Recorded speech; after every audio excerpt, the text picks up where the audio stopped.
Hello, welcome back to the garage. Hopefully you can both see and hear me a little bit better. The good old iPhone 6 has finally had an upgrade. And I'm here with my good friend 16 Valviness. Cue the intro music. Oh dear.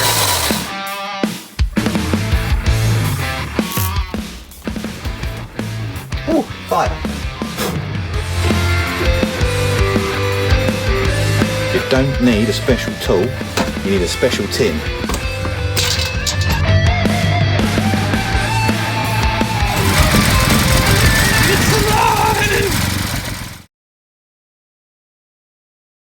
Okay, so the last video went out back end of November, and if you follow me on the socials, you'll have seen that I've been doing a lot of staring and a lot of thinking and a lot of really trying to figure out how I'm going to do this conversion, because I'm not following the well-trodden route, as I have said before. So I'm changing stuff and I've got to make it work somehow. So let me show you what's happened. Okay, so the first thing to actually occur is the cylinder head went off for gas flowing, and as you can see, she has been gas flowed on the inlet and on the exhaust side. I can't quite get a good shot on that without spinning it around.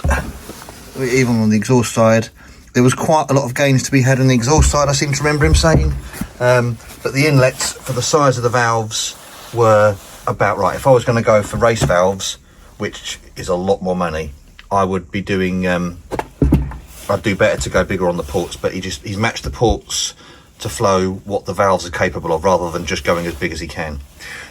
Keeps the airspeed up, helps to keep torque up. That's the theory of it, I believe. He's also matched all the chambers to 19.5 cc, so that when I come to build the rest of the engine, I know what my compression rate, my static compression ratio is going to be. Right, what else has happened? Now, I think I've said from the very beginning, there's a couple of things about the kits that are out there that if I was the first person doing the conversion, I wouldn't have done them that way. And you're kind of stuck with what you've got. There's two kits, they follow a very similar path. There's slight differences between them. One is a full kit, full conversion and everything, and the other is a bit more DIY. And I ended up, just by chance, on a failed project eBay bid with the Force Racing kit.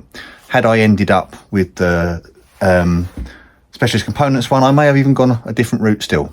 But yeah, I've gone down this road and I've got this plate to deal with. Now, what I have found with this Force Racing kit is there are no belt guides on the any of the pulleys, which, if everything's been machined perfectly true, you're fine. That's all good.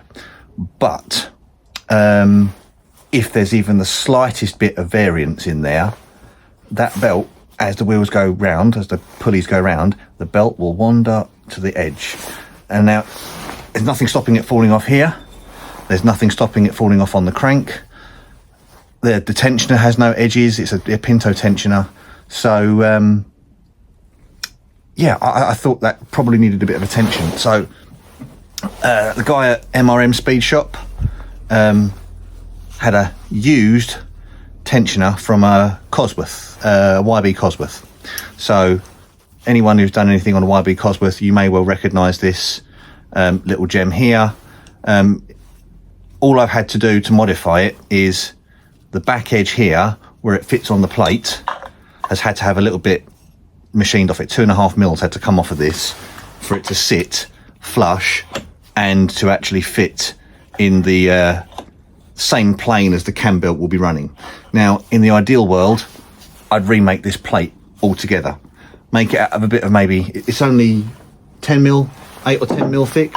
If I was going to do it again, and I may well still do, I would make this out of 12 mil, machine the whole thing differently so that it has a recess that sits into the head, and then I've got a little bit more space here to use a standard one of these tensioners, and I haven't got a hole there that I've got to plug, and you end up with a little recess. The 2.5 mil recess could be done in the plate, and then a standard tensioner could fit. It's a nice solution, but I'm not there yet. Other things I've noticed about this is it doesn't pick up on the bottom bolts.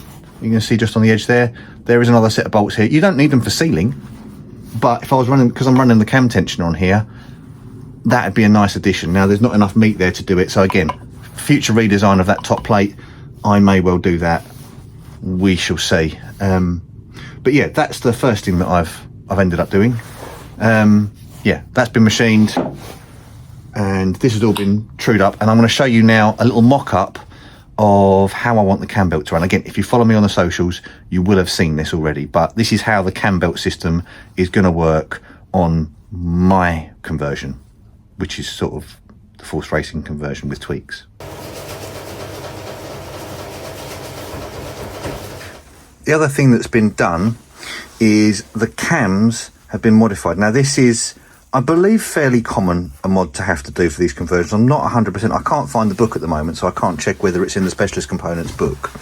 But basically, where the cam runs quite close to this stud under here, when you've got the original cam shape here, you can see how much of a step is on that edge there.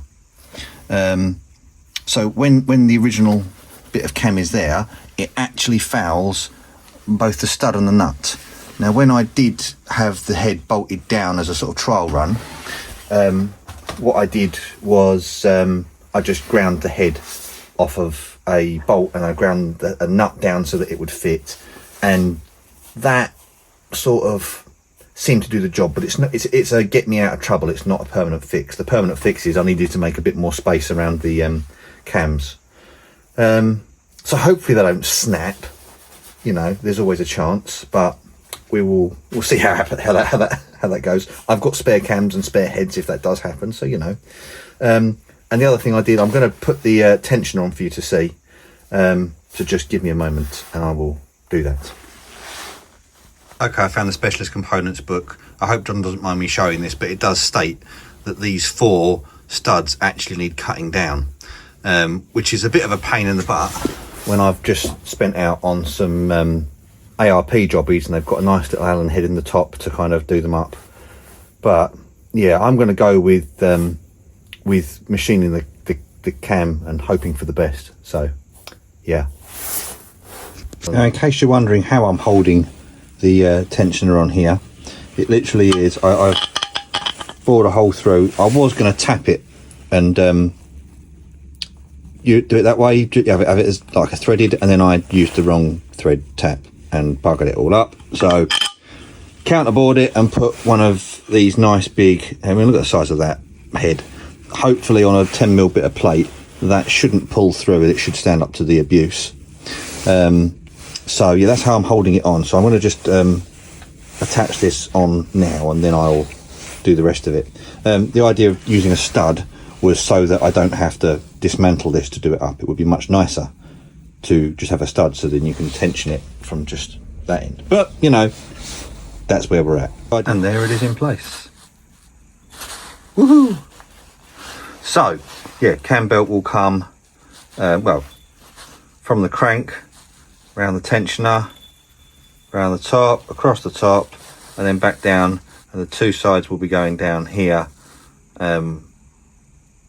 One will go off round the oil pump, and the other will go, well, come back round from the oil pump to the crank, back round through the tensioner. It's a very similar setup to the what the YB Cosworth uses.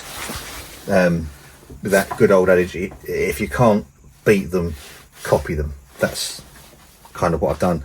Anyone wonders how much 2.5mm looks like when you take it off, there is daylight there, but by God, there's not a lot of it.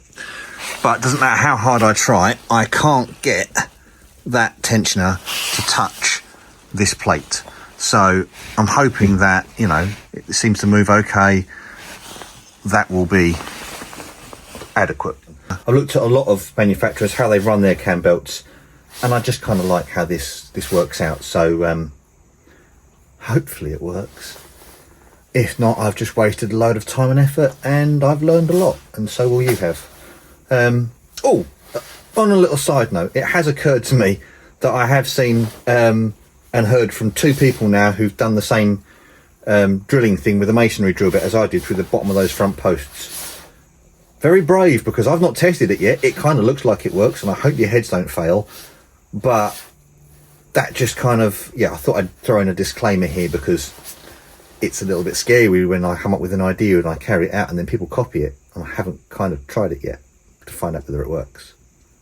Works in a parts washer tank. So fingers crossed all is good. But yeah, well done to those who've tried it and you think it's a good idea, because I think it's a good idea too. It just kind of makes sense. It's only a short video. I'm going to leave it there, and I've waffled quite enough and I've not really done anything. So I hope this has informed you and updated you as to where I am. I'm just trying to crack on with the engine at the minute, and it does just require a lot of thinking and a lot of thinking, a lot of steering, figuring out, problem solving, and I just can't seem to be able to video it all. It's very hard to kind of keep my brain going on what I'm doing as well as trying to film it. So yeah, if you've enjoyed this, if you'd like this, if you're following the progress, please hit the like button and join me for the next one. Thank you.